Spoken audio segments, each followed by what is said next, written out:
De retour en direct dans cette édition du 4 septembre 2025 du live de TV Finance. Je vous remercie beaucoup pour votre fidélité. Je vous remercie beaucoup si vous nous rejoignez à l'instant. Et désormais, eh bien, il est l'heure de retrouver le chronodax d'Éric Seban. Bonjour Éric. Bonjour. Merci Eric d'être avec nous ce matin. Eric Seban, vous êtes trader, formateur et coach. Vous avez mis en place le réseau Strafi, qui est un réseau de traders indépendants franchisés, avec nous pour nous aider à comprendre comment évolue le CAC 40, le DAX. Alors le DAX, finalement, coincé dans un range de long terme. Aujourd'hui, il est plutôt sur la fourchette basse de ce range. Par la force des choses, ça constitue inévitablement peut-être un point d'entrée intéressant, puisque quasiment inexorablement, on est quasiment sûr qu'il va aller chercher le point haut de ce range. On s'ennuie un peu, Eric. Ben oui, on attend que tout le monde rentre de vacances, pour le moment en tout cas. Et il se passe pas énormément de choses. Alors, sur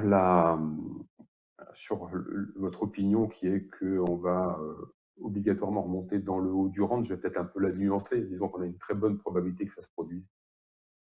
On n'est jamais certain de rien sur les marchés, donc c'est toujours une approche du risque, en effet. Donc là, on a quelque chose qui est assez propre, puisque même s'il ne se passe pas grand-chose depuis le mois de juin, vu que nous sommes dans une zone de latéralisation, il ne faut pas oublier que la tendance de fond est haussière. Elle n'est pas infirmée, elle est juste neutralisée pour le moment, en pause. Nous avons pu voir que, bien que des signaux chartistes, des signaux techniques se soient déclenchés, il n'y a jamais eu à la baisse, il n'y a jamais eu de relais. Au contraire, ça a toujours rebondi. Donc, la zone de latéralisation que j'ai matérialisée assez tôt en juin était une possibilité. Voilà. Plus le temps a passé, plus c'est devenu une probabilité. Et maintenant, c'est bien confirmé. On a pu voir qu'à plusieurs reprises, en effet, les achats sur des replis jusqu'à 23 000, je vous en avais parlé aussi avant l'été. Si on va jusqu'à 23 000, on peut y retourner comme je vous l'avais proposé en juin. On n'a pas fait 23 000, on s'est arrêté à 23 500. Et là, maintenant, on revient dans la zone, on est revenu dans la zone mardi. Parce que le mois d'août, en fait, il ne s'est absolument rien passé. Contrairement à pas mal d'années, il n'y a rien eu. Généralement, ça s'anime un petit peu. Ça essaie de baisser surtout. Mais là, rien. On a passé le mois d'août à 15 jours à monter et puis 15 jours à baisser pour revenir pratiquement revenir au même prix que les premiers jours d'août. C'était mardi. Voilà. Donc ça constitue en effet un niveau d'achat. Bien que nous ayons eu aussi simultanément le déclenchement d'un signal technique de vente, mais là, on a une très bonne illustration dans cette séquence de ce que les signaux techniques ne servent à rien quand le marché est non directionnel, puisque vous avez des signaux techniques qui déclenchent à la baisse, et puis vous avez un marché qui rebondit systématiquement. Donc, ça montre, pour ceux qui ne le savaient pas encore, qu'on ne peut pas travailler les marchés uniquement sur des signaux techniques. Il faut absolument inclure une notion d'analyse chartiste, le prix, l'évolution du prix, et se servir de signaux techniques pour se donner un timing, et puis pour essayer d'évaluer le contexte. Le contexte est toujours le même, il est toujours le même qu'en juillet, la volatilité implicite, elle n'a pas changé, on est toujours autour de 15-16. Nous n'avons pas des volumes en augmentation ni en baisse. Alors bon, en baisse, si ça baisse à partir de 25 000 contrats par jour, je ne sais plus si on peut parler d'un indice, mais plutôt de quelque chose de décédé. Donc là, on est sur des volumes qui sont extrêmement bas et ça continue d'être extrêmement bas.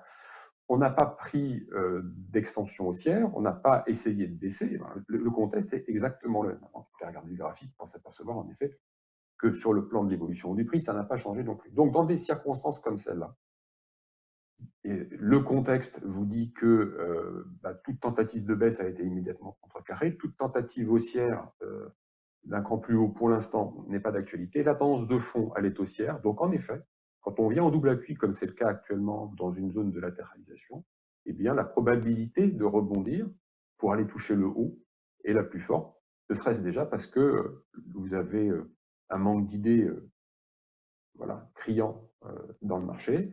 La majorité des investisseurs va utiliser cette figure chartiste, cette tendance de fond, cette absence de directionnel, ce contexte inchangé pour justement initier des positions, et les probabilités de rebondir sont les plus fortes. Maintenant, ça reste que des probabilités. Elles sont du bon côté. Le niveau pour se stopper, c'est sous 23 000 de toute façon. Et la zone dans laquelle on évolue, c'est 23 500 en bas, 24 500 en haut. Donc, il y a un potentiel de à peu près un ratio de 2 pour 1 si on veut se placer sur du trading. C'est pas un grand moment, vous l'avez dit, c'est le retour des vacances, c'est toujours comme ça. Maintenant, on se souvient, il faut se rappeler que les fins d'année sont toujours beaucoup plus volatiles. Donc, il faut se préparer à ce que la volatilité intraday augmente, bien qu'elle soit déjà relativement élevée. Mais bon, voilà, il faut s'adapter. Il faut adapter la distance de ses stops quand on est en intraday, son money management. Voilà, ça c'est pour l'intraday. Maintenant, pour le swing, vous voyez, le graphique présente quelques opportunités qui ont été, si elles ont été mises à profit, très lucratives. Ça continue d'être le cas. Tant que ça continue d'être le cas, il faut continuer à travailler de cette manière-là. Et si on n'est pas à l'aise avec les contrats futurs, on peut prendre des options, tout simplement. Parce que comme la volatilité n'a pas beaucoup augmenté, alors les options ne sont pas... Alors, elles ne sont pas bon marché, mais elles ne sont pas non plus très chères. Et ça permet de laisser du temps au scénario pour se réaliser, surtout si on part du principe qu'une baisse est hautement improbable.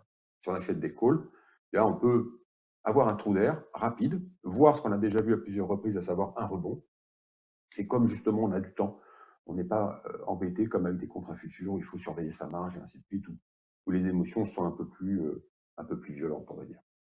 Écoutez, on va suivre tout ça avec attention. Effectivement, une rentrée plutôt sur la pointe d'un pied, même si bon, on assiste on remarque que le marché obligataire est sous pression. La dette allemande, les rendements allemands n'y ont pas échappé. Ils ont atteint des niveaux, notamment le très long terme, le 30 ans, ils ont atteint des niveaux jamais vus depuis plusieurs années. L'Allemagne qui n'échappe donc pas à cette défiance des marchés financiers à l'encontre des politiques menées et des niveaux budgétaires atteints. Ça pourrait peut-être justifier un mouvement, une sortie de canal vers le bas, comme vous l'expliquez, que statistiquement, bon, le DAX devrait rebondir pour aller chercher son haut de canal, mais probablement qu'une sortie par le bas pourrait être également un scénario à envisager. Je ne le crois pas.